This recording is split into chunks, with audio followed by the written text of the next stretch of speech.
عادون ولا يؤدي حقه المجتهدون والحمد لله الذي من علينا بمحمد صلى الله عليه وآله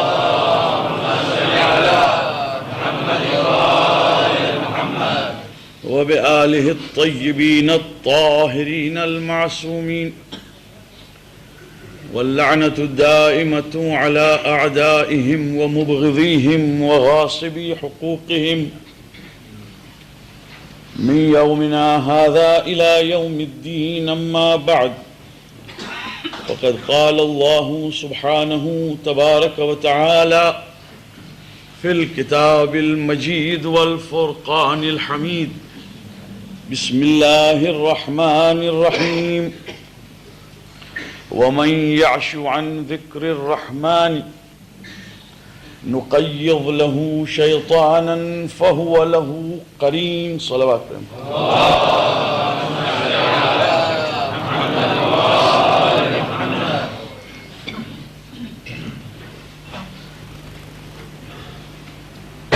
جس منزل پر بحث کرتے کرتے ہم یہاں پہنچے ہیں، اب ضروری ہے اور اس بات کی ضرورت محسوس کرتا ہوں کہ مقصد شہادت امام حسین علیہ السلام کی طرف مومنین کی توجہ کو لوٹاؤں، اور عام طور پر جو ایک مس انڈرسٹینڈنگ اور غلط فہمیاں ہیں انہیں دور کر. ظاہر ہے کہ اب یہ موضوع عجیب و غریب ہے، کیونکہ دنیا سوالات یوں پوچھتی ہے کہ ملا صاحب بتائیے مجلس بہتر ہے کہ نماز؟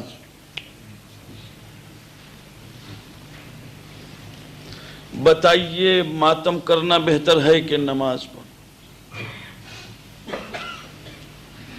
بتائیے. یہ اب اس قسم کے مقائسے اور اس قسم کے کمپیریزن نے بہت سے لوگوں کو پریشان کر رکھا ہے.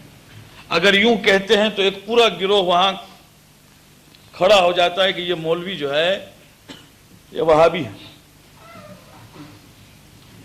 اور اگر اس طرف کی بات کرتا ہے تو یقیناً قوم کے اندر بے عملی پھیلتی ہے. سیدھی سی بات ہے. یعنی بالکل سوال ایسا ہے کہ ایک حاجی حج کو جائے تو پوچھے کہ طواف بہتر ہے یا سعی، اور جواب میں یہی کہا جا سکتا ہے کہ بھائی یہ سوال ہی نہیں ہے، دونوں حج کے جزو ہیں. حج نہ بغیر سعی کے ہے نہ بغیر طواف کے ہے. بھائی نماز بہتر ہے یا وضو؟ تو بھائی وضو شرط نماز ہے، وضو کرنے سے نماز ادا نہیں ہوگی یوں ہی بغیر نماز کے، اور اگر نماز بغیر وضو کے پڑھی تو نماز صحیح نہیں. تو جناب صاف لفظوں میں جبکہ پیغمبر سے لے کر 12 امام علیہ السلام تک سبھی نے یہی کہا ہے کہ دین مکمل نہیں جب تک عبادت کے ساتھ ولایت ہو اور ولایت کے ساتھ عبادت ہو. یہ صاف لفظوں میں کہہ دیا. اب یہ سوال کہ یہ بہتر یا وہ بہتر، یہ غلط سوال ہے. اصل میں بہتری کا سوال ہی نہیں، دونوں ساتھ جاتے ہیں. یہ حقیقت ہے میرے دوستو. مگر بات صرف اتنی سی ہے کہ دنیا میں ہم پیدا ہوئے اس کے بعد ہم نے ظاہری کوزز کو دیکھا اور ہم یہ سمجھے ہیں کہ یہی وہ اصل ہے کہ جس سے سب کام ہوتا ہے. ظاہری علتوں کو دیکھا، ظاہری کوزز کو دیکھا. ہر کام میں ہم یہ سمجھتے ہیں کہ ہم نے دکان اچھے موقع پر خریدی ہے لہذا بزنس چل رہا ہے. ہم نے مال اچھا رکھا ہے لہذا گاہک چڑھتے ہیں. سمجھ گئے؟ ہم یہ سمجھتے ہیں کہ ہم کھانا اچھا کھاتے ہیں لہذا تندرست ہیں. ہم یہ سمجھتے ہیں کہ ہم نے شادی کی تو بچہ چلا آیا. تو ظاہری کوزز جتنے ہیں اس کے ایفیکٹ کو دیکھ کر ہم یہ سمجھتے ہیں کہ یہی سب کچھ ہے، اور بھول گئے کہ ہر کوز کے اوپر ایک سب سے بڑا فرسٹ کوز ہے جس کو تمام علتوں کی علت کہتے ہیں، اور وہ خدا ہے. بھول گئے.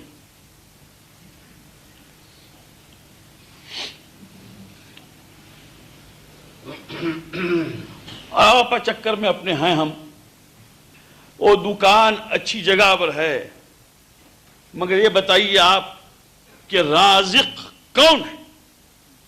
کھانا اچھا کھا رہے ہیں آپ، بتائیے یہ کہ اندر کی پوری مشینری دی کس نے؟ اور جناب کتنی ایسی مثالیں ہیں کہ جن مثالوں سے میں کبھی کبھی اپنے جوانوں کو کہتا ہوں کہ جو یہ سوچتا ہے کہ میں اپنی ہوشیاری سے امتحان اور ایگزامینیشن پاس کر چکا ہوں، بس اتنا ہی پوچھتا ہوں کہ یہ ہوشیاری اور یہ دماغ عطا کس نے کیا؟ جی کم از کم اس کو تو یاد رکھو کہ بھئی تمام علت کی ایک علت ہے جس نے یہ دماغ عطا کیا، کہ جس دماغ کے نتیجے میں تم نے اپنی محنت سے اپنا امتحان پاس کیا. اگر یہ دینے والا نہ ہوتا تو کیا کرتے؟ اور جب لینا چاہتا ہے تو بغیر کسی وارننگ کے بہت اچھوں کے دماغ کو جب وہ لے لیتا ہے تو کل کا آدمی صبح اٹھتے اٹھتے دیوانہ ہو جاتا. کتنے کیسز ہیں کہ جہاں پر لوگ کہتے ہیں ملا صاحب یہ لڑکا بڑا تیز تھا، پتہ نہیں کیا ہو گیا، اب دیکھیے بالکل ختم ہو گیا. وہ تیزی خدا نے دی تھی، اور جب لڑکوں نے یا ماں باپ نے سمجھا تھا کہ یہ ہم نے دیا ہے، اس وقت خداوند کریم اپنی قدرت سے ثابت کرتا ہے کہ دیتا میں ہوں اور جب چاہتا ہوں لیتا میں. یہ حقیقت ہے میرے دوستو. مگر ہم جب اس سے غافل ہو گئے، جس کو انگریزی میں کہتے ہیں ہیڈ لیس ہو گئے، اور ہم یہ سمجھے کہ بس یہی ہم ہیں، تو زندگی کے ایک بہت زبردست ڈائمینشن سے ہم لوگ غافل ہو گئے. یہ ایک بات کہنا چاہتا ہوں، منزل پر پہنچنا چاہتا ہوں، اور یہ مجلس میں اس طرح سے پیش کر رہا ہوں کہ اگرچہ وہ بہت ہی دلچسپ موضوع نہ ہو، اگرچہ بہت انٹرسٹنگ مضمون نہ ہو، مگر واقعہ یہ ہے کہ دل میرا اس مضمون کے ساتھ ہے. میں اپنے نفس کی شرکت کے ساتھ اسے پیش کر رہا ہوں کہ بغیر اس کے حجت پوری ہوتی ہی نہیں. چند منٹوں کی مزاحمت ہے. ایک زبردست ڈائمینشن سے ہم غافل ہو گئے. وہ کیا ہے؟ وہ یہ ہے میرے دوستو کہ میں اور آپ اس فزیکل ایگزسٹنس کے ساتھ ساتھ ایک ڈائمینشن رکھتے ہیں، ایک بعد رکھتے ہیں جس کا نام ہے اسپریچول ڈائمینشن. اس سے ہم بالکل غافل ہو گئے. مجھے آپ بتائیں، آپ کو رحم آتا ہے؟ کبھی کبھی رحم آتا ہے، مرسی پیٹی آتا ہے. یہ بدن کا کون سا حصہ ہے جو رحم کھا رہا ہے؟ بتائیے، آپ کو جب رحم آتا ہے کسی پر تو وہ جسم کا اور بدن کا کون سا حصہ ہے جو رحم کھا رہا ہے؟ کوئی نہیں. آپ کو جب ایک مسرت اور کیف خداوند کریم کی طرف سے محسوس مسرت کرتے ہیں تو اس وقت بدن کا کون سا حصہ محسوس کر رہا ہے؟ آپ کو جب غصہ آ رہا ہے تو غصہ کہاں کون محسوس کر رہا ہے؟ جناب اتنی ایکٹیویٹیز ہیں کہ جو لوور لیول پر آپ کی روح ادا کر رہی ہے، اس کے باوجود سمجھ میں بات نہیں آ رہی ہے کہ انسان صرف جسم نہیں بلکہ ایک اور ڈائمینشن بھی ہے.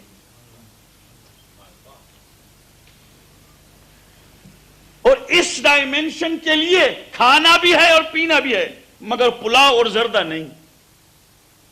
اس ڈائمینشن کے لیے جو خوراک ہے وہ غفلت کے پردے کو ہٹا کر ذکر الہی ہے. اسی لیے خدا اس قرآن کی آیت جس کو میں نے سرمایہ کلام بنایا ہے فرماتا ہے کہ جس شخص نے یاد خدا سے آنکھیں بند کر لی اس کے ساتھ پھر ہم ایک شیطان کو بٹھلاتے ہیں جو اس کا بڑا اچھا دوست بن جاتا ہے.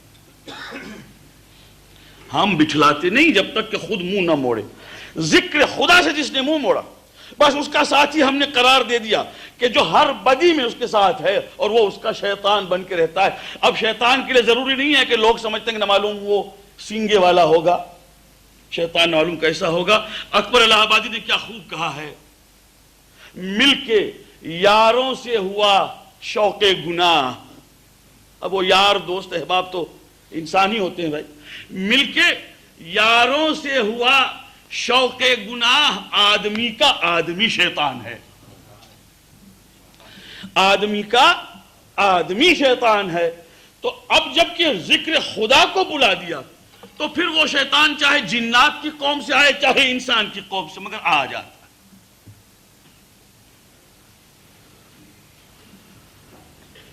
وہ کچھ سونے والے ایسے ہوتے ہیں, نیند جب سوتے ہیں وہ, آپ باہر سے پکاریں فلاں بھائی, اٹھ جاتے ہیں بیچارے. گجراتی میں ایسی نیند کو کہتے ہیں ہڑوی اونگ, یہاں بہت ہی ہلکی نیند ہے. اور کترانی اونگ بھی کہتے ہیں, جیسے کہ کتا اتنا ہی سوتا ہے, زیادہ نہیں سوتا ہے.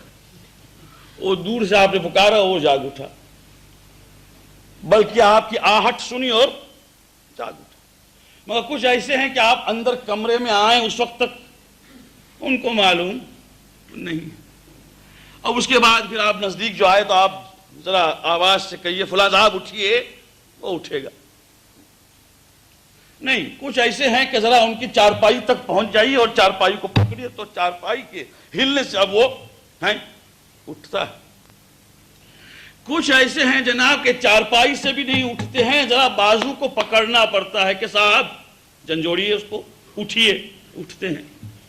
اور کچھ ایسے ہیں جس کو گجراتی میں ہمارے ہاں کہتے ہیں کمبھ کرن کی اونگ, یعنی آپ اس کے سر کے اوپر ڈھول بجائیے جب وہ اٹھتا ہے, اور اگر وہ ڈھول سے بھی نہ اٹھا تو پھر اس کو پکڑتے ہیں اور حوض میں ڈالتے ہیں.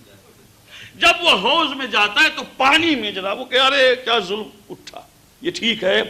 مولا متقیان فرماتے ہیں کہ دنیا میں غفلت تمہاری نیند کی طرح ہے.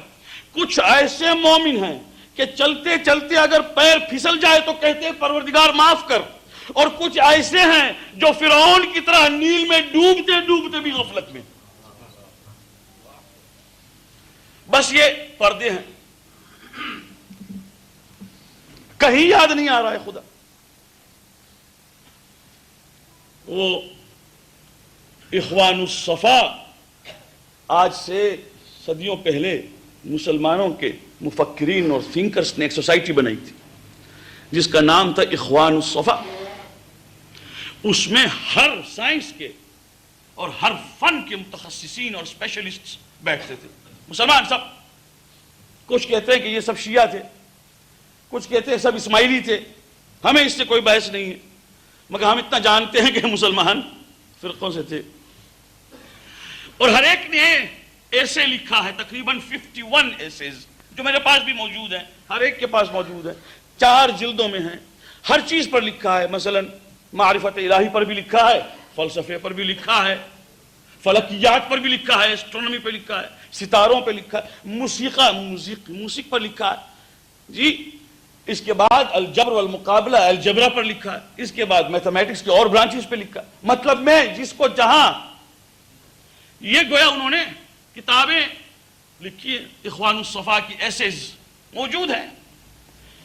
اس میں جس صاحب نے معرفت پر لکھا ہے اس نے ایک عجیب قصے سے شروع کیا ہے. وہ قصہ کیا ہے؟ وہ ایک ایگزامپل ہے جو میرے اور آپ کے لیے ہے میرے دوستوں. وہ شروع کرتا ہے, وہ کہتا ہے کہ ایک جگہ پر ایک کنواں تھا نہایت تاریک. آدمی دوڑتے ہوئے جناب ایک مرتبہ دم سے ایک کنویں میں گرا. اب کنویں میں گر رہا تھا کہ درمیان کنواں اس نے دیکھا کہ ایک درخت کی شاخ, ایک برانچ جو ہے وہ بالکل نکل رہی ہے دیوار سے, کنویں کی دیوار سے. تو اب اس نے نہایت ہی عقل مندی سے کام لیتے ہوئے کہ میں اگر اندر گیا تو مر جاؤں گا، اس نے جناب وہ شاخ پکڑ لی، شاخ پکڑ لی، اب لٹکتا ہے یوں، دیکھا نیچے تو جناب ایک اژدہا، سانپ و پائتھن جسے کہتے ہیں، اجگر، منہ کھولے ہوئے تیار بیٹھا، کہا یا اللہ تو نے بچایا، اگر یہ شاخ نہ ہوتی تو میں تو سیدھے اس کے منہ میں جا رہا تھا، اللہ تو نے بچایا۔ اب جو اللہ کا اوپر دیکھا تو دیکھا دو چوہے، مائس، ایک سیاہ رنگ کا اور ایک سفید رنگ کا، وہ آہستہ آہستہ اس شاخ کو کاٹ رہے ہیں،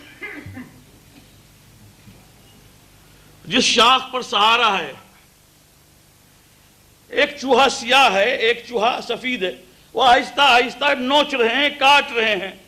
اس نے سوچا کہ یا اللہ یہ تو نہ معلوم کب جا کے ٹوٹے، مگر اب آہستہ آہستہ جا رہا ہے، چلیے۔ ابھی اسی فکر میں تھا کہ اونچا جو دیکھا تو ایک چھتا دکھائی دیا، بی ہائیو مدھپوڑا کہتے، اس میں سے جناب ٹپک رہا تھا شہد، بہت ہی میٹھا۔ جناب اس نے ایک مرتبہ منہ جو کھولا تو عین اس کی زبان پر آ کے شہد کا قطرہ جو گرا، اتنا میٹھا کہ اب وہ چاٹے جا رہا ہے ایک کے بعد دیگر ایک۔ چوہا اپنا کام کر رہے ہیں، نیچے اژدہا انتظار میں ہے، یہ جناب چوہوں کو بھی بھول گیا، اژدہے کو بھول گیا، اب منہ کھولے ہوئے چاٹ رہا ہے۔ اس کے بعد نیچے لکھا وہ جو سفید چوہا ہے وہ دن ہے، وہ جو بلیک چوہا ہے وہ رات ہے، وہ جو شاخ ہے وہ آپ کی عمر ہے، وہ دن رات یک کے بعد دیگر، ایک دن کے بعد دوسرا دن، ایک رات کے بعد دوسری رات، آپ کی زندگی کی شاخ کو وہ کاٹے جا رہے ہیں، نیچے موت کا اژدہا تیار ہے، مگر جناب کیا بتائیں یہ پاؤنڈ شلنگز اور روپیہ آنا پائی۔ جو منہ میں قطرے بن بن کر آ رہے ہیں، بس اسی میں انسان لگا ہے، اب وہ چوہا بھی نہیں دکھائی دیتا۔ اسی پر میرے سید و آقا امام زین العابدین نے فرمایا، اے انسان جب تو دیکھے کہ سال گزر گیا تو سمجھ لے کہ ایک قدم موت کے آگے اور آگے ہے تو، ارے وہ تو بہت دور کی بات ہے، دن رات کے گزرنے کے ساتھ ایک ایک قدم میں آگے موت کی طرح بڑھ رہا ہوں۔ تعجب ان لوگوں پر ہے جو برتھ ڈے سیلیبریٹ کرتے ہیں، ہم جیسے بوڑھے بھی کرتے ہیں، 50 55 60، چلیے birthday, happy birthday to you, ٹھیک ہے بھائی چلو ہیپی، مگر یاد ہے کہ بہت قریب آ گئی ہے منزل، قریب آ گئی ہے منزل، اور ایک ایک قدم آگے بڑھا رہے ہیں، اور اس کے باوجود پردے ہیں آنکھوں کے سامنے، اور کتنا زبردست پردہ ہے۔ اور جب تک یہ پردہ ہے میرے دوستو، جتنی نصیحت کیجئے، جتنی مجلسیں، قرآن مجید کی آیتیں، حدیثیں، جو کچھ بھی کیجئے، وہ پردہ جب تک ہٹتا نہیں اس وقت تک اثر کر نہیں سکتا، کوئی شے اثر نہیں کرتی۔ لوگ آ کے سن جاتے، باہر جا کے کہتے ہیں ملا صاحب کیا آپ نے معرکۃ الآراء مجلس پڑھی؟ میں نے کہا ٹھیک ہے شکریہ، کیا پڑھا؟ وہ تو آپ کو ہی یاد ہوگا، ہمیں اگر ہمیں اتنا یاد رہتا ہوتا تو ہم بھی مجلس پڑھتے، یہ ہم سے کہا گیا ہے کہ اگر ہمیں یاد رہتا ہوتا تو ہم نہ بیٹھتے، آپ کو کیوں بیٹھنے دیتے؟ بھائی اگر یاد رہے، اسی لیے ہشام ابن الحکم نے امام جعفر الصادق صلوات اللہ وسلام علیہ سے کہا کہ مولا ہم جب آپ کے پاس بیٹھتے ہیں، آپ کی باتیں سنتے ہیں تو دل پانی ہو جاتا ہے، اور سوچتے ہیں کہ بس اب باہر جا کے ہم اپنی زندگی کو بالکل خدا کی مرضی کے مطابق ڈالیں، مگر مولا ہم آپ کے یہاں سے باہر نکلتے ہی جیسے کہ کچھ سنا ہی نہیں بھول جاتے ہیں۔ آپ نے جواب میں فرمایا کہ اگر ہمارے اقوال اور ہماری باتوں کو سننے کے بعد اگر دل میں جگہ دے دیں اور نہ بھولیں تو وہ یقین کی منزل، وہ سرٹیٹیوڈ کی منزل پر پہنچو گے کہ ہوا پہ چلو گے۔ یہ مولا نے فرمایا ہے، ہوا پہ تمہارے قدم ہوں گے کہ عیسیٰ کا معجزہ یہ ہے کہ پانی پہ چلتے تھے، تمہارا معجزہ یہ ہے کہ تم ہوا پہ چلو. یہ مولا نے فرمایا، مگر یاد تو رہے، ہمیں یاد نہیں رہتا. اور ان پردوں نے جناب ہمیں اتنا پریشان کر دیا کہ اب ہمیں یہ معلوم نہیں کہ سامنے ایک دن ہے جس دن ہمیں اس دنیا سے جانا ہے، اور ذکر خدا سے ہر ایک، یہاں تک کہ مولا نے فرمایا کہ کتنا ایسا ذکر ہے کہ جس میں مذکور نہیں ہے. کیا بات کہی ہے؟ یعنی یا اللہ یا اللہ یا ربی یا ربی یا ربی، کوئی ہاتھ میں آئے یا ربی یا ربی یا ربی یا ربی، کوئی پھنسے تو معلوم ہے یا ربی یا ربی یا ربی، کوئی آ جائے یا ربی یا ربی. جی دنیا کا تماشا دیکھ رہے ہیں اور یا ربی بھی کر رہے ہیں، اور ہاتھ میں تسبیح چل رہی. اور جناب بتائیے آپ کہ دنیا کے سارے حرام کام کرنے کی تجویز بھی کر رہے ہیں اور یا ربی یا ربی یا ربی، اور کبھی وہ بھی یاد نہیں. اور اسی لیے فرمایا رب ذکر لا مذکور فیہ، ارے کتنے اذکار ہیں جس میں مذکور نہیں ہے، یعنی جس جان ذکر اس میں نہیں ہے. کس کو یاد کر رہے ہیں؟ اسی واسطے انگریزوں نے اس کا نام اچھا رکھا ہے. اس کو وہ تسبیح نہیں کہتے، وری بیجز کہتے ہیں. جس کو فکر لگی ہو وہ چلاتے ہی ہے، کٹاکٹ کٹاکٹ کٹاکٹ. وہ فکر میں ہے، یا کبھی وہ ایبیسکس کی طرح جاپانیز جو لوگ استعمال کرتے ہیں وہ سوچ رہا ہے کتنے 4 گنے 5 گنے 6 گنے کتنے. اتنی ہمارے ہاں سخت غفلت ہے. اور اس غفلت کی بنا پر دوستو اب سنیے، جب بچہ پیدا ہوتا ہے اسلام میں تو حکم یہ ہے کہ مستحب ہے کہ باپ جا کے داہنے کان میں اذان کہے اور بائیں کان میں اقامہ کہے. باپ کہے یا دادا کہے، ملا نہیں. یہ بہت سے فون آتے ہیں، ملا صاحب آئیے نارتھوک پارک ہاسپٹل. کیا کرنے کے لیے؟ نارتھوک پارک ہاسپٹل ہم کیا کریں گے؟ زندہ ہیں ابھی تک، بیمار نہیں الحمدللہ. کہنے لگے ہمارے ہاں بچہ پیدا ہو. میں نے کہا مبارک. نہیں وہ اذان و اقامہ. اذان و اقامہ تیرا کام ہے، میرا کام. بچہ تیرا ہے، مستحب یہ ہے. ملا یہاں نہیں آتا. تو اذان انشاءاللہ جانتا ہوگا اذان، یہی سمجھ کے میں نے کہا. یعنی اذان کہے اور اقامہ کہے، اور جب اقامہ کہے گا تو کیا کہے گا؟ حی علی خیر العمل. یہ ایک ہی اذان و اقامہ جس کے بعد کوئی نماز نہیں ہے. شیخ نصیر الدین طوسی نے عجیب بات لکھی ہے اخلاق ناصری میں. لکھتے ہیں کہ فقہا کہتے ہیں، اور یہ صحیح ہے، کہ ادھر قد قامت الصلاۃ اذان اور اقامہ آ جائے، اس کے بعد بات چیت کرنا مکروہ ہے.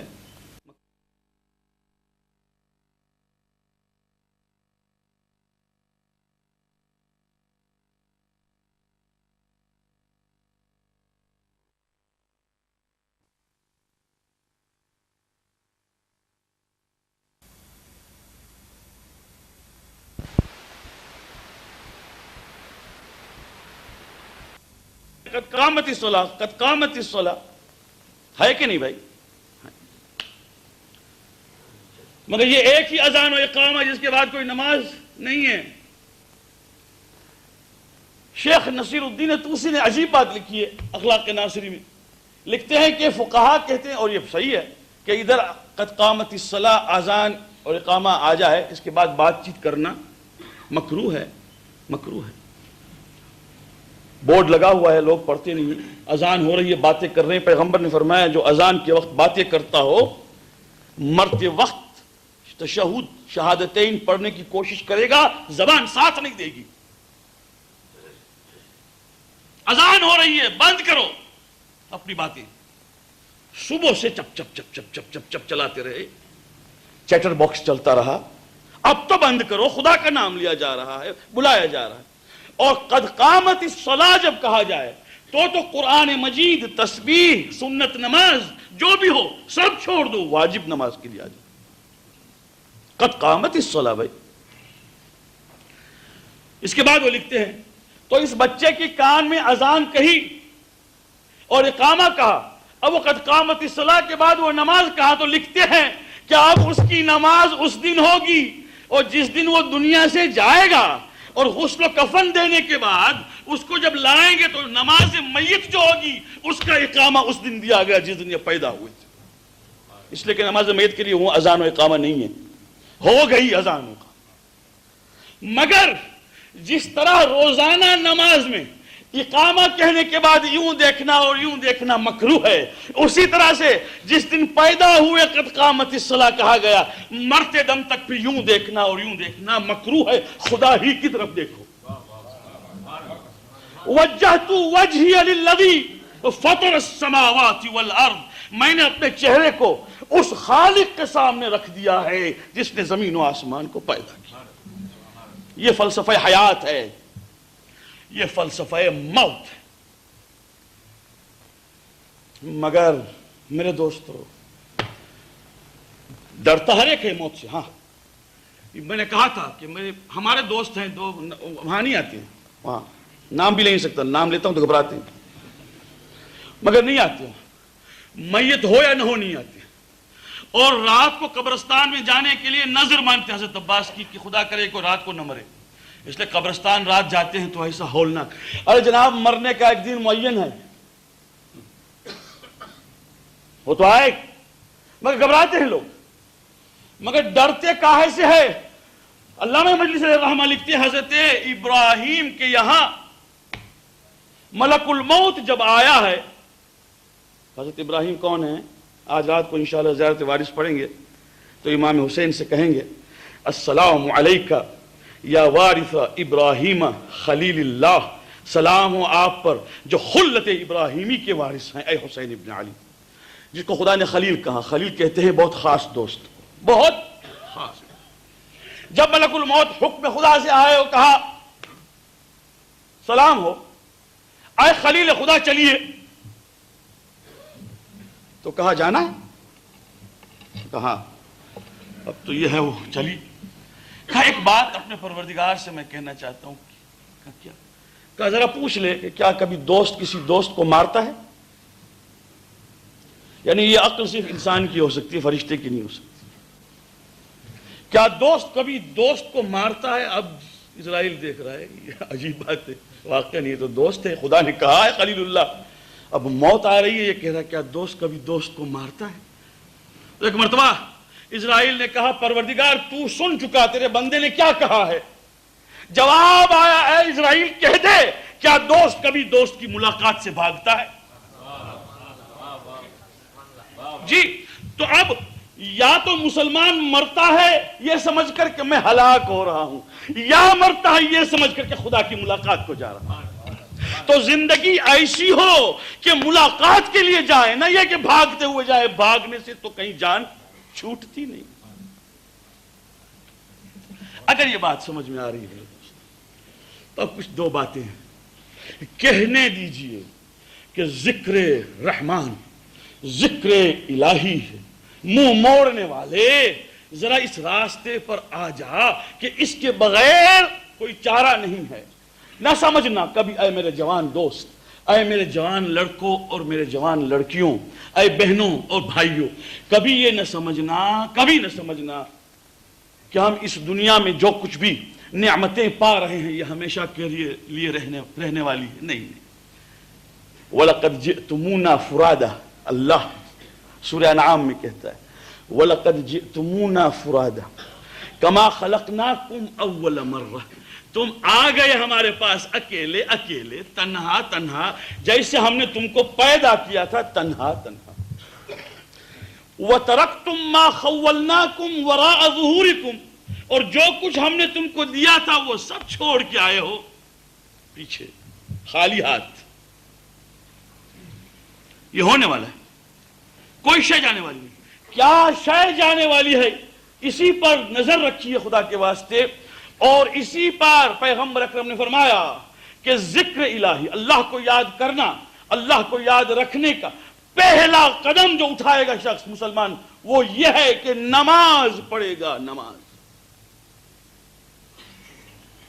ذکر الہی میں پہلے وَأَقِمِ الصَّلَاةَ لِذِكْرِي، قرآن میں ہے اے رسول ان سے کہو میری نماز برپا کرو میری یاد کے لیے، اسی کو ذکر کہتے ہیں۔ مجھے آج تک یہ بات سمجھ میں نہیں آئی، ماتم کیا اور نماز نہیں پڑھی، مجلس میں آئے اور نماز نہیں پڑھی، زنجیر زنی کی اور نماز نہیں پڑھی، قما سر پہ لگایا، نماز نہیں پڑھی، اور اس کے بعد اپنے آپ کو حسینی کہا، یعنی یہ سمجھ میں بات ہمیں نہیں آئی کہ یہ کیسے ہوگا کہ امام حسین علیہ السلام کے نام سے یہ تارک الصلاۃ، یہ بے نماز کیسے بہشت میں پہنچے گا اور کیسے نجات کی امید رکھتا ہے؟ ہمیں تو کبھی یہ بات سمجھ۔ بات کیا ہے؟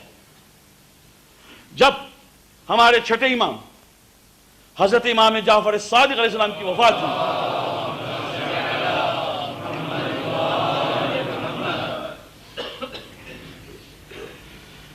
تو ان کے صحابی ابو بصیر اس وقت وہاں نہیں تھے، گھر پہ آئے ہیں اس وقت جبکہ مولا دفن ہو چکے، کہیں باہر گئے تھے۔ جب گھر آئے ہیں تو جب وطن پہنچے واپس، سوچا کہ مولا کے گھر پہ جا کے دلاسا دوں، تعزیت کروں۔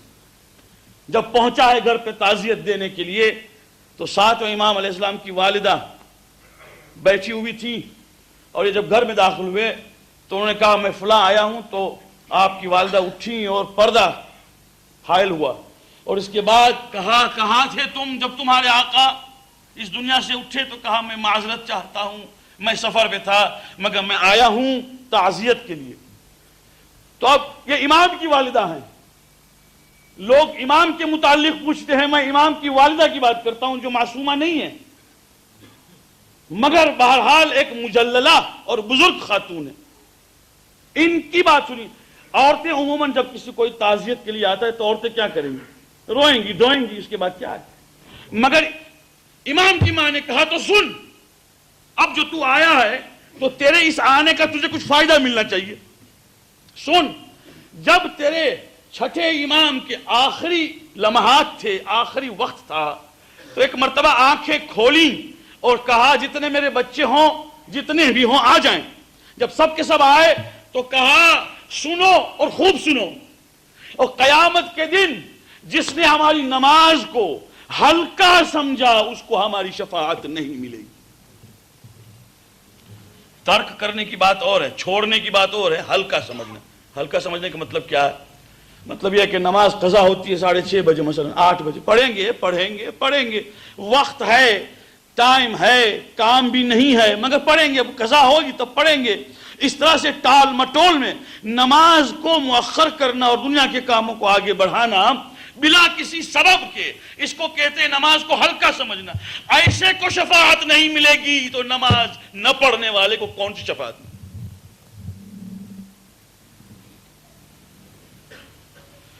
اور نماز پڑھتے کیوں نہیں ہیں؟ ایک بات کہتا ہوں میں، اس پر ذرا غور کیجئے گا، بہت ہی میں نے اس پر سوچا ہے، اور علماء کرام کی یہاں سے پوچھ کے میں نے اس کو جمع کیا ہے، لہٰذا میں پیش کرتا ہوں کہ کیوں آدمی نماز نہیں پڑھتا یا خدا کی عبادت نہیں کرتا۔ بات یہ ہے کہ ہم لوگ یہ سمجھتے ہیں کہ ہم جب عبادت کرتے ہیں تو ہم خدا کو کچھ دیتے ہیں، we are giving him something، اس پر احسان کرتے ہیں۔ آج میں نے نماز دی، قرآن پڑھا تو میں نے گویا خدا کو قرآن دیا، روزہ رکھا تو اب میں نے خدا کے سامنے روزہ پیش کیا۔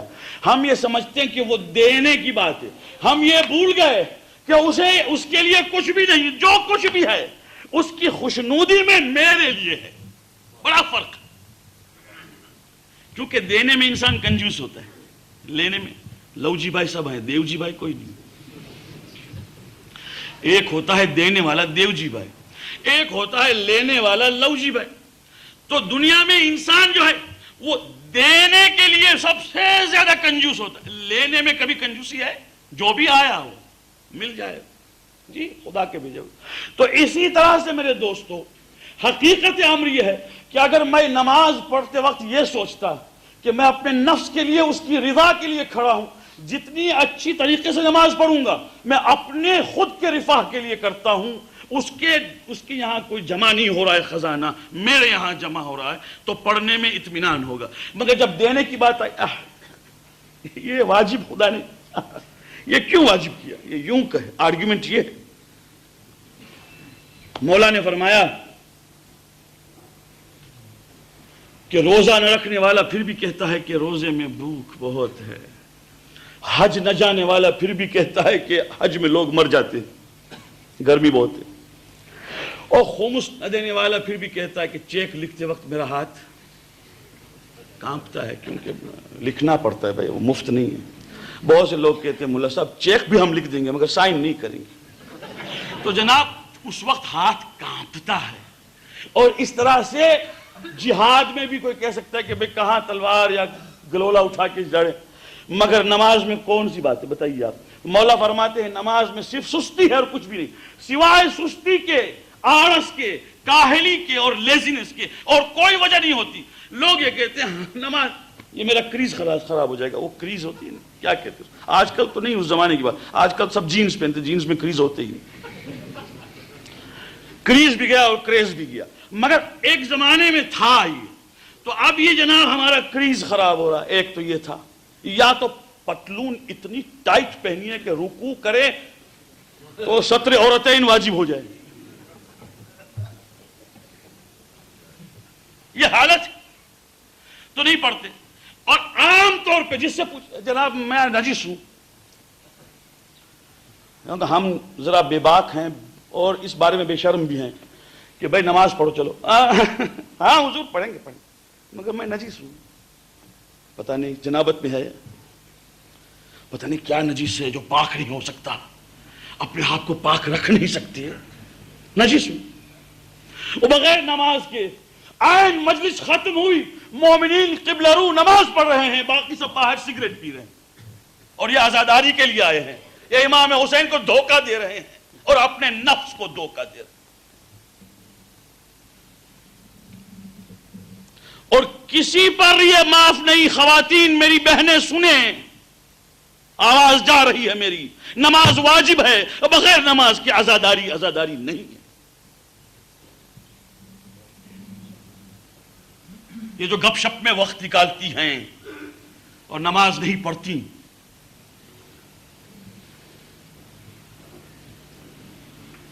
یہ ذکر الہی ہے دوستو، اور اسی ذکر کے لیے یہ ساری محنت ہے. اب میں ہشام ابن الحکم امام جعفر الصادق صلوات اللہ وسلام علیہ کے پاس آئے اور ایک بات کہی جس کو میں ختم کرنا چاہتا ہوں. میں اپنا فریضہ سمجھ کے پیش کر رہا ہوں. واللہ دعا میری یہ ہے کہ خداوند کریم ہم سب کو نمازیوں میں رکھے اور نمازیوں کے ساتھ محشور کرے. یہ ہماری دعا ہے. کیوں؟ ہمیں رسم نماز دکھائی نہیں دے رہا ہے، ہمیں روح نماز دکھا. یہ بات میں جو پیش کرنا چاہتا ہوں. کہا مولا یہ نماز خدا نے کیوں واجب کی؟ اس میں بزنس میں خلل پڑتا. یہ ہشام ابن حکم نے کہا، یعنی امام جعفر صادق کی زندگی کو آج تقریباً 1400 سال ہو رہے ہیں. لوگ سمجھتے ہیں کہ بزنس کا انٹرپشن کا جو ایکسکیوز ہے وہ ہمارا 20th سینچری کا ہے، کیونکہ ہم بہت بیزی ہیں. جی ہم جیسا بیزی کون تھا دنیا میں؟ وہ میں جو پیش کر رہا ہوں یہ اس وقت کی بات کر رہا ہوں جو ہشام نے کہا تھا کہ یہ ابن رسول اللہ بیزی ہیں لوگ. یعنی دوپہر کے وقت نماز کا وقت ہوا اور کام بند کیجئے، آئیے نماز پڑھنے کا دکان بند کیجئے، کچھ بھی ہو. رات کے وقت ابھی گھر پہ پہنچے ہیں، مغرب کا وقت ہو گیا، اللہ اکبر نماز پڑھیے. صبح کو کچی نیند اٹھیے اور اللہ کو یاد کیجئے. ٹھیک ہے. تو یہ فرمایا، ایک کہنے لگا، عرض کیا اس نے کہ ایک تو یہ ہے مولا کہ بیزی ہیں لوگ، دوسرا یہ کہ اس میں اٹھنا بیٹھنا ایک تکلیف ہے. یہ اس نے کہا. مولا نے کہا بیٹھ. عبادت کی 3 چیزیں یاد رکھو، ایک ہوتا ہے حکم، ایک ہوتا ہے ادب اور ایک ہوتا ہے راز. کیا بات فرمائی. ایک ہوتا ہے مسائل نماز میں تکبیرۃ الاحرام یوں کہیں گے، رکوع میں یوں جائیں گے، سجدے میں یوں جائیں گے، اگر یوں کریں گے تو نماز صحیح ہے، یوں کریں گے نماز باطل. اس کو کہتے ہیں احکام. ایک ہے ادب نماز. ادب نماز کا مطلب یہ کہ کھڑے ہوئیے تو دونوں شانوں کو ذرا جھکائیے تو معلوم ہو کہ پروردگار کے سامنے کھڑے ہیں. یہ ادب ہے جی. اور جب پڑھیے تو آہستہ پڑھیے، اور رکوع میں جائیں تو کچھ آداب ہیں، سجدے میں جائیں کچھ ڈسپلن ہے. اس کو کہتے ہیں ادب نماز، جو مستحبات اور سنتی چیزیں. مگر ایک ہے راز، ایک ہے سر عبادت، ایک ہے secret, the Hayden secret of نماز. یہ تو نے کبھی سوچا ہے؟ اس نے کہا نہیں. کہا سنو, کہا صبح ابھی اٹھا ہے انسان, جانتا ہے کیا ہونے والا ہے؟ جانتا ہے کوئی کیا آج دن کیا ہونے والا ہے؟ نہیں. فرمایا خدا نے یاد دلایا ہے, ابھی نیند سے اٹھا ہے, اٹھتے ہی آج وہ بینک کا پتہ نہیں, وہ چیک آج بھرنے کا ہے. ارے میاں اٹھو تو صحیح. اٹھتے ہی آج وہ ہونڈی بھرنے کی ہے. اٹھتے ہی آج وہ دکان میں پتہ نہیں وہ مال کم ہے. اور خداوند کریم کہتا ہے اٹھ کے کہہ توکلت علی الحی الذی لا یموت. میں نے میرے سارے کام سونپ دیے اس زندہ کو جو کس کے ہاں کبھی موت آتی نہیں, جو میرے سارے کاموں کا کفیل ہے. سجدہ کر اور میرے حوالے کر. بات شروع نہ کر, پہلے سجدہ کر. اور دوپہر کو جب کام اتنا ہو کہ اب سجائی نہیں دیتا, اب تو فرشتے آ رہے ہیں, گراہک کو فرشتہ کہتے ہیں, فرشتے آ رہے ہیں, فرشتے آ رہے ہیں. اب ایسے میں کہاں دکان بند کروں؟ ایسے میں کہتا ہے خداوند کریم ظہر کا وقت آ گیا, بند کر اور مصلی رکھ اور نماز پر. اور پیغمبر نے فرمایا ہے, اور مومنین اور ملا صاحبان یہاں بیٹھے ہیں جانتے ہیں کہ پیغمبر نے فرمایا ہے کہ ایک ہی نماز ہے جو اول وقت اگر پڑھی جائے تو اس وقت رحمت کے دروازے کھلے ہوتے ہیں, اور وہ ظہر کی نماز. جو مانگے ملے. اس لیے کہ خداوند کریم نے ظہر کے وقت فرشتوں کو حکم دیا ہے کہ یہ نہایت مصروفیت کا وقت ہے, میرے بندے نے اپنے کاموں کو چھوڑا ہے اور میرا سجدہ کیا.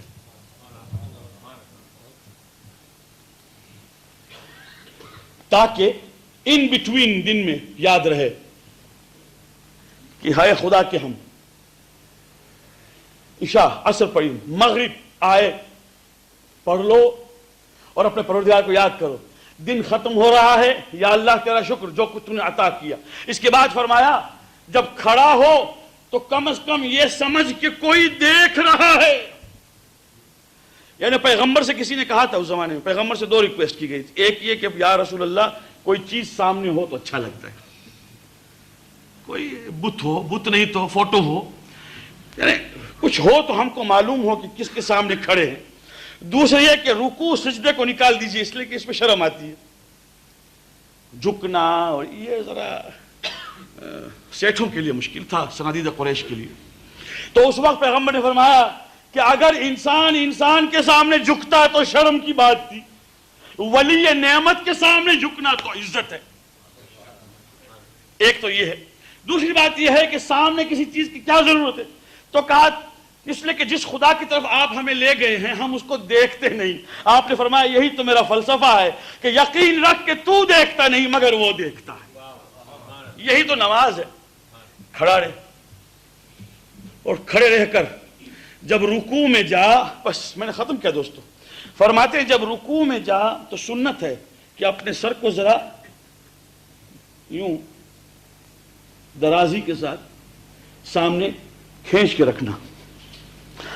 لوگ رکوع کرتے کبھی کبھی سر کو جھکا لیتے, ٹھیک ہے مکروہ نہیں, مگر اگر سر کو یوں رکھیں جیسے کہ کوئی انسان اپنی اس گردن کو نمایاں کرے تو یہ سادہ ثواب ہے. تو فرمایا کہ اس طرح سے اپنی گردن کو ذرا دراز رکھو کہ گویا خدا سے یہ کہہ رہے ہو کہ پروردگار اگر تیری راہ میں سر کٹانا پڑے تو سر حاضر ہے. یہ مولا نے فرمایا. اور اس کے بعد جب سجدے میں جاؤ پہلی مرتبہ جب پیشانی رکھو تو کہو مالک اس سے تو نے مجھے پیدا کیا, یعنی خاک.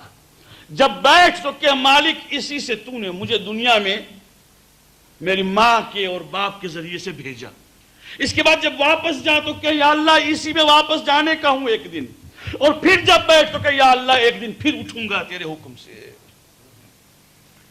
پھر اس کے بعد کہا تجھے معلوم ہے سمع اللہ لمن حمدہ کا کیا مطلب ہے؟ جب تو رکوع میں جائے اور کھڑا ہو تو کہتا ہے سمع اللہ لمن حمدہ, اور جس نے اللہ کی تعریف کی اس کو خدا نے سن لیا. معلوم ہے کیا ہے؟ اس نے کہا نہیں. اس نے کہا اس کا مطلب یہ ہے کہ اے وہ خدا جس نے مجھ کو نیستی میں سے پیدا کیا اور ہستی میں لے آیا. One who created me from void, وہ کہ جو مجھے عدم سے ہستی میں لے آیا، میں کچھ نہیں تھا اور میں آ گیا، شکر ہے تیرا، سمع اللہ لمن حمیدہ، اللہ نے سنا۔ ایک مرتبہ ہشام کانپنے لگا، اس نے کہا ابن رسول اللہ اگر نماز اس طرح سے ہے ہمیں تو کبھی خبر نہیں تھی۔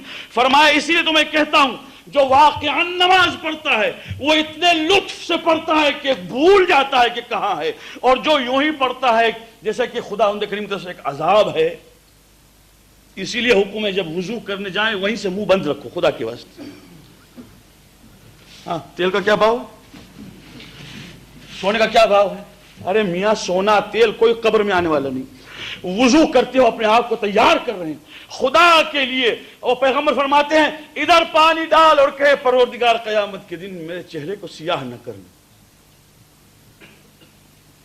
ادھر پانی ڈال تو کہ یا اللہ میرے نامہ اعمال کو میرے داہنے ہاتھ میں دینا، اور جب ادھر ہاتھ ڈال پانی تو کہنا پروردگار بائیں ہاتھ میں نہ دینا، اور جب مسح کر تو کہ یا اللہ تیری رحمتوں سے مجھے مالا مال کر دے، اور جب پیروں کا مسح کر تو کہ یا اللہ پل صراط پر میرے قدموں کو ثابت قدم رکھ۔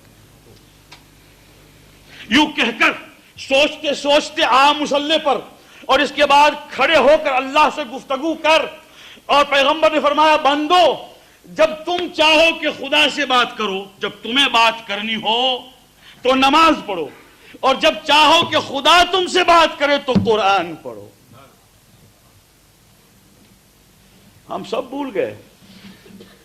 اور کربلا کا واقعہ، اور وہ بھی حسین ابن علی کے نام سے، اور اس کے بعد یہ کہنا کہ بھئی نماز بہتر ہے کہ مجلس بہتر ہے کہ عزاداری بہتر ہے کہ نماز، یہ ساری باتیں جہالت کی نشانی ہے، اس لیے کہ دونوں چیزیں ساتھ جا رہی ہیں۔ ولایت اہل بیت کا نام عزاداری ہے، آخر محبت ہے نا اس لیے ہو رہی ہے، ورنہ کیوں ہوتی؟ تو ولایت اور ایمان اور شریعت ساتھ جا رہی ہے دوستو، اسی واسطے ان میں دونوں میں کوئی فرق نہیں۔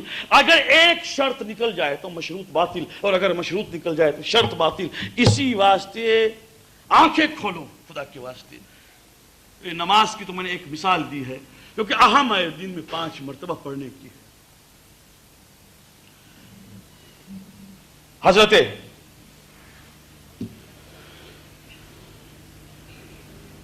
قاسم کی شہادت کی شب، یعنی مجلس میں، ویسے شہادت تو عاشورہ، مگر بہت سے کم لوگوں کو معلوم ہے کہ لقاء رب کی جو بات حضرت قاسم نے کی ہے، اللہ سے ملاقات پر شوق حضرت قاسم نے ظاہر کیا ہے، وہ ذرا سن لیجیے۔ علی اکبر کی ہم بیان کرتے ہیں، حضرت قاسم کی بہت کم لوگ بیان کرتے ہیں۔ جب عاشور کی شب ہوئی اور جب امام حسین علیہ السلام نے سارے صحابہ اور دوستوں سے کہا کہ میں نے اپنی بیعت تم پر سے ہٹا دی، جس کو جانا ہو چلا جائے، اور جب ہر ایک نے تقریر کی اور کہا کہ ابن رسول اللہ ہم آپ کو چھوڑ کے نہیں جائیں گے، جو جانے والے تھے وہ تو چلے گئے، جو نہیں گئے وہ رہے، اس میں ایک حضرت قاسم بھی تھے۔ تو حضرت قاسم نے ایک مرتبہ حضرت عباس کی تقریر بھی سنی اور زہیر ابن القین کی تقریر سنی۔ اس کے بعد آگے بڑھ کے کہا مولا اس جہاد میں کیا ہم جیسوں کا بھی کوئی حصہ ہے؟ آپ نے فرمایا تو بچہ ہے، تو ابھی نابالغ و نوجوان۔ تو ایک مرتبہ چچا کو دیکھ کے قاسم کی آنکھوں سے آنسو آ گئے۔ جب آنکھوں سے آنسو ڈبڈبانے لگے تو اس وقت ایک مرتبہ مولا نے دیکھ کے کہا قاسم یہ بتاؤ کہ موت کے متعلق تمہارا کیا خیال ہے؟ تو علماء لکھتے ہیں کہ جواب میں حضرت قاسم نے کہا تھا کہ یا عمہ ان الموت عندی احلی من العسل، میری نگاہوں میں موت شہد سے بھی زیادہ میٹھی چیز ہے۔ اس پر علماء نے لکھا ہے کہ اسی سے حضرت قاسم کے بچپنے اور نو عمری کی دلیل ملتی ہے کہ مثال بھی اگر دی تو شہد کی دی، اس لیے کہ شہد کی مثال نو عمر دیا کرتے۔ یہ وہ رات ہے 7ویں جس میں 2 مصیبتیں ساتھ ہیں، بس میں دونوں مصیبتوں کو پیش کر کے ختم کرنا چاہتا ہوں۔ ایک تو یہ ہے کہ آج کی رات اور کل کا دن وہ دن ہے جس دن یزید کے لشکر نے امام پر پانی بند کیا. پانی بند. اب حکم ہے کہ یہاں سے پانی نہ جائے. روایت میں یہ ملتا ہے کہ بریر حمدانی نے ایک مرتبہ اپنے ساتھیوں کو کہا کہ پانی نہیں ہے, بچے پیاس پیاس کر رہے ہیں, چھوٹے بڑے پریشان ہیں, آؤ تھوڑا سا پانی ہم لے آئیں. بریر حمدانی مشق لے کر جب گئے ہیں فرات پر, اور فرات پر دو ایک ادھر ادھر کے یزیدی لشکر کے جاننے پہچاننے والوں نے یہ سوچ کر کہ بریر کو جانتے ہیں, بریر کو اجازت دی. جب پانی بھر چکے بریر, مشق بند کر چکے, جب واپس جانے لگے تو اب لوگوں نے پوچھا کہاں جا رہے ہو, تو کہا خیام حسینی میں, بچے پیاس سے. تو وہاں پر تھوڑی سی لڑائی ہوئی, مگر بریر لے کے آئے. مگر روایت میں یہ ہے کہ جب مشق لے آئے ہیں بریر اور بچوں سے کہا بچوں پانی حاضر ہے, جتنا چاہو اتنا پیو. بچے چونکہ پیاس کے مارے پریشانی میں تھے, ہر ایک نے اپنے آپ کو مشکیزہ پر گرا دیا. مشق کی خنکی, مشق کی ٹھنڈک سے اپنے آپ کو اطمینان دینے لگے. ایسے میں مشق کا تسمہ کھلا اور پانی جب بہا ہے, بچوں نے ایک مرتبہ آہ کی, یا بریر اریک الماء, اے بریر پانی بہ گیا. اور اس سے زیادہ کہوں, جناب سکینہ روایت کرتی ہیں کہ عاشور کے روز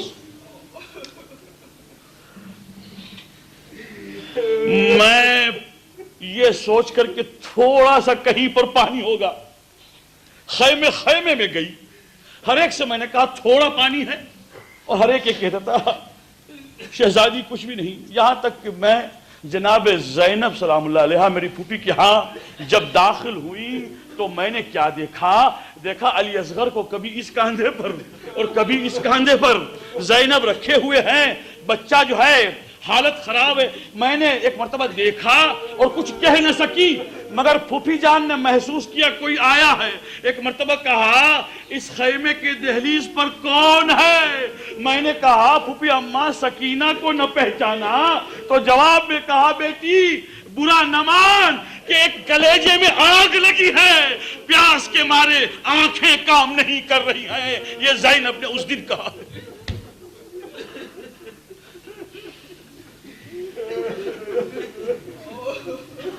امام حسن کی شہادت کا جب وقت آیا ہے اور امام حسین امام حسن کے پاس کھڑے ہو کر رونے لگے اور کہا بھیا خدا حافظ, میں رسول اللہ کو رو چکا, میں بابا علی کو رو چکا, میں ماں فاطمہ زہرا کو رو چکا, اب یہ باری آئی ہے کہ میں آپ کے وداع میں روؤں. ایک مرتبہ دیکھ کے کہا بھیا تیری مصیبت کا دن جو ہوگا وہ میری مصیبت سے بھی زیادہ ثابت ہوگا. افسوس یہ ہے بھیا اس دن میں تیری مدد اور نصرت کے لیے حاضر نہ ہوں گا, مگر وہ گہوارے میں جو میرا بچہ ہے, وہ گہوارے میں جو میرا آخری بچہ ہے وہ ہوگا, اور جب وہ مدد کے لیے آئے اور حاضر ہو تو حسین میری نیابت میں اس کی مدد کو قبول کرنا. یہ وہ بچہ ہے جس کا نام قاسم الحسن ہے. آپ کو جتنی روایتیں اور جتنے مقاتل دیکھنے ہو دیکھ لیجئے, کہیں پر اس سے بڑھ کر نہیں ملے گا اگر وہ معتبر ہے کہ جب جناب قاسم آئے ہیں تو جتنا قاسم کو لپٹ کر مولا روئے ہیں کسی کے ساتھ نہیں ہوئے. یعنی یہ ملے گا آپ کو کہ لپٹ کے اتنا روئے کہ بیٹھ گئے اور پھر کھڑے ہوئے اور کہا اے یتیم حسن, یہ مطلب نہیں ہے کہ ہم تمہیں بھی نثار کریں, علی اکبر ہیں, عباس ہیں. اب یہاں روایت میں یہ ہے کہ ام فروہ مادر جناب قاسم کے پاس جب قاسم آئے تو ایک مرتبہ بیٹے سے ماں نے کہا بیٹا وہ بازو بند تو کھول, وہ بازو بند تو کھول. بازو بند جب کھلا ہے اور اس میں امام حسن کا وہ نامہ اور وہ وصیت نامہ جو امام حسین کے نام پر تھا وہ جا کے پیش کرو. جب قاسم نے وہ پیش کیا, بھائی کا خط دیکھا اور وہ دن یاد آ گیا ہوگا حسین کو, جانتے تھے علم امامت سے, مگر جب یاد آیا اور جب نظارہ سامنے آیا حسین بے قراری سے روئے اور کہا قاسم اب تو میں نہیں روک سکتا. بس صندوق تبرکات منگوائی, دوستو جب کوئی کسی کو لشکر کے سامنے جانے کے لیے تیار کرتا ہے تو اس کو زرہ پہناتے ہیں، زرہ بختر پہناتے ہیں، خود پہناتے ہیں. مگر یہاں مجھے یہ ملا ہے کہ حسین ابن علی نے اپنے بھتیجے کو کرتا پہنایا سفید، ایزار پہنائی سفید، اپنے ہاتھ سے امامہ باندھا سفید. سمجھے میرے دوستو کیا ہوا؟ اپنے بھتیجے کو کفن پہنایا، اپنے بھتیجے کو کفن پہنا کر کہا تقدم یا بنیہ، بیٹا آگے بڑھو. ارے جب قاسم آگے بڑھے ہیں دشمنوں نے قاسم کو دیکھا اور کہا یہ کون سا چاند بنو ہاشم کا آ رہا ہے.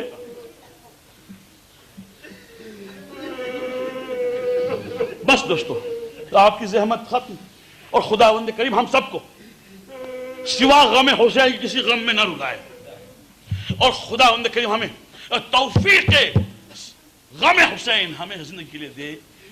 یاد رکھیے میرے دوستو جب قاسم گرے ہیں زمین اور آواز دی ہے چچا جان آئیے آئیے، اور پہنچے ہیں امام. جب پہنچے ہیں کیا ہوا میں نہیں کہتا، بس اتنا ہی کہہ سکتا ہوں کہ جب مولا پہنچے ہیں بیٹھے اور ایک مرتبہ اپنے بھتیجے کو دیکھا اور کہا پروردگار گواہ رہنا اس قوم نے میرے اس بھتیجے پر رحم نہیں کیا. بس بہت کچھ کہہ سکتا تھا میں یہاں پر، مگر اس منزل کے لیے میں رکا ہوں، اس لیے کہ اس کے بعد یا اللہ کہہ کر حسین نے اپنے گھٹنوں کو زمین پر رکھا، دونوں ہاتھوں سے لاش قاسم کو اٹھا کے سب سینے کی طرف لے آئے تو اتنے قد کا جوان ہو اور اس کے پیر اور زمین کے اوپر خط دے رہے ہوں، سینہ چچا کے سینے کے ساتھ اور زمین پر خط. کوئی پوچھے کہ یہ لاش اتنے سے جوان کی اتنی دراز کیوں ہو گئی؟ یہ اس لیے کہ یہاں کے گھوڑے ادھر جب گئے ہیں گھوڑوں کے سموں کے نیچے قاسم کا لاش